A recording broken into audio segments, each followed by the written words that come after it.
Imagine a world where opening your mouth to speak is considered primitive, a slow, clumsy, and agonizingly inefficient way to transfer information. Look around you. Every conversation you have ever had, every debate, every declaration of love has been severely bottlenecked by a biological flaw, your vocal cords. We think in rich, multidimensional concepts at the speed of electricity, but to share those thoughts, we are forced to compress them into physical sound waves, vibrating meat and cartilage, pushing air out of our lungs at a pathetic rate of 150 words per minute. It is a biological dial-up modem in an age of fiber optics.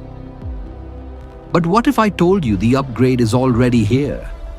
What if the era of spoken language is quietly coming to an end, not in a sci-fi novel, but right now, inside sterile surgical rooms across the United States? The ability to communicate directly from mind to machine and soon mind to mind is no longer a theory. It is a reality that is currently being beta tested inside human skulls. Welcome to the end of the spoken word. To understand why speaking will soon be a relic of our evolutionary past, we have to look at a concept Elon Musk often refers to as bandwidth. In computing, bandwidth is the amount of data that can be transmitted in a fixed amount of time. Your brain is a supercomputer capable of processing vast amounts of sensory data, complex emotions, and intricate problem solving simultaneously. But your output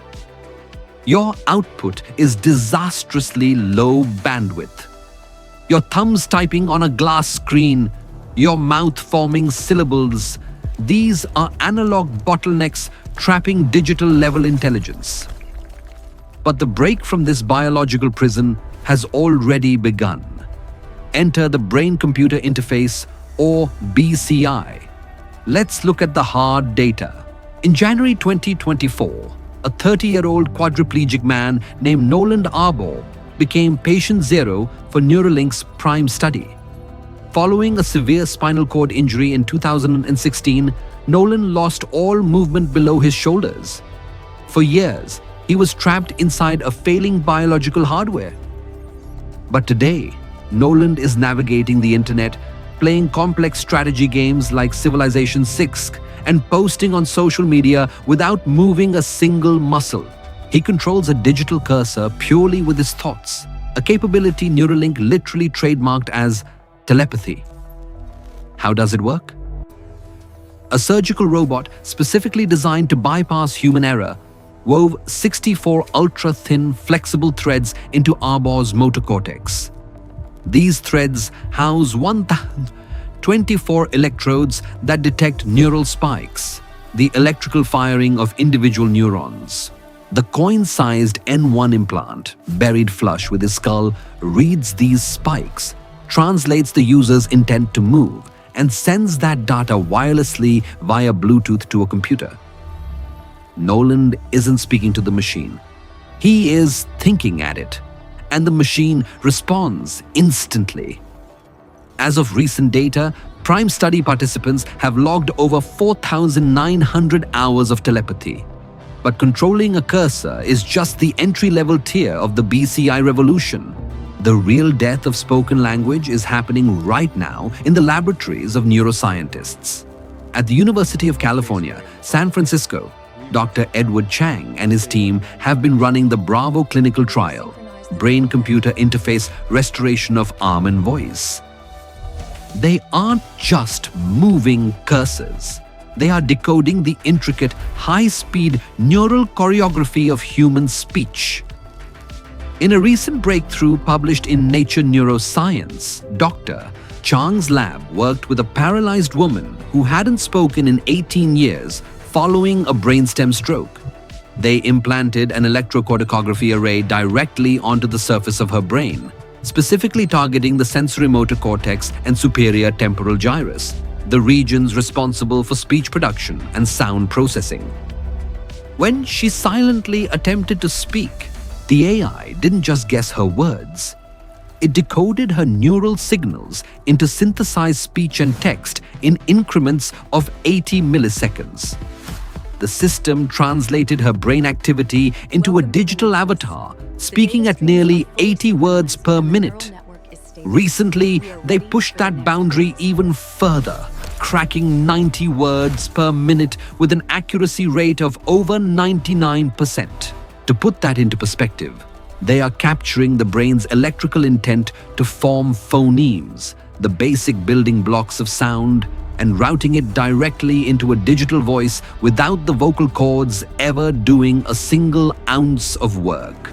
If you are fascinated or terrified by the rapid evolution of human biology merging with technology, make sure to hit the subscribe button and join the Beyond Biology Collective. We explore the dark, pragmatic truths of our transhuman future, and you won't want to miss what's coming next. Let's get back into the system. The consequence of this technology, moving from medical miracle to consumer product, will fundamentally shatter human society. Right now, Neuralink, UCSF, and other biotech giants like Synchron are focusing on restoring autonomy to those with severe paralysis. This is noble, necessary work. But history dictates that medical breakthroughs for the disabled inevitably become enhancement technologies for the healthy. Imagine a near future where a commercial version of a BCI is available. Why would you ever speak in a loud, crowded room when you can establish a direct neural link with the person next to you? Why would you spend 10 minutes trying to articulate a complex, abstract emotion when you could simply transmit the raw, unfiltered cognitive and emotional data directly into someone else's mind? This is the promise of high-bandwidth telepathy. It is lossless compression for human thought. No nuances lost in translation, no stuttering, no struggling to find the right word, just pure instantaneous understanding. In the corporate world, a team of engineers or executives equipped with BCIs could collaborate at light speed, exchanging vast amounts of data, schematics, and strategies in absolute silence. Speaking would be viewed as an archaic, time-wasting vanity. The very concept of language, English, Mandarin, Spanish, might dissolve into a universal protocol of neural data transfer. We will look back at speaking the way we currently look back at sending messages via carrier pigeon.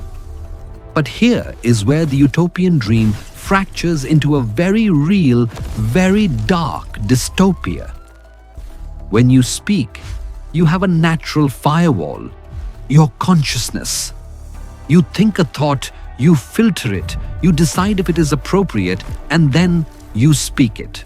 But if a computer chip is constantly monitoring your motor cortex and speech centers, reading the electrical firing of your neurons before they even reach your vocal cords, where does your private mind end and the machine begin? Brain activity is inherently noisy. Dr. Chang's speech decoding AI relies heavily on predictive algorithms, essentially the exact same AI autocorrect technology you have on your smartphone keyboard, but applied to your thoughts. The algorithm predicts what you're trying to say based on the statistical probabilities of language. But what happens when the AI gets it wrong? Or worse, what happens when the AI gets it right, but it was a thought you never intended to share? If your neural implant is constantly streaming data to a cloud server to be processed by a large language model, who owns the rights to your inner monologue? In a world where telepathy is the standard, the concept of a lie becomes virtually impossible. The raw data of human intent cannot be easily masked. We are marching blindly toward a future where our most intimate, unfiltered thoughts are converted into Bluetooth packets, susceptible to hacking, interception, and corporate surveillance. Imagine a reality where a tech conglomerate doesn't just know what you want to buy based on your search history, but knows what you are feeling based on your real-time neural spikes. Furthermore, if an AI is constantly autocorrecting our brain signals to make our communication smoother and faster, are we still the authors of our own thoughts? If the machine steps in to formulate the perfect response before you've even fully conceptualized it, humanity will slowly outsource its own internal voice to an algorithm. We will become passengers in our own minds, watching our avatars and neural links communicate with the world on our behalf. We are the last generations of purely biological humans. The human voice, with all its imperfections, its pauses, its trembling vulnerabilities, is a beautiful bug in our biological software. It is the friction that makes us human. But efficiency always wins in the end. The money is flowing, the clinical trials are succeeding, and the hardware is merging with the wetware. Elon Musk's Neuralink and the pioneering scientists of our era are not just curing paralysis. They are writing the final chapter of spoken language. The day is coming when the world will go completely silent, not because we have nothing left to say, but because we will be screaming data at each other in the quiet confines of our own minds. Are you ready to give up your voice for the ultimate upgrade? Let me know in the comments. We'll see you in the next iteration.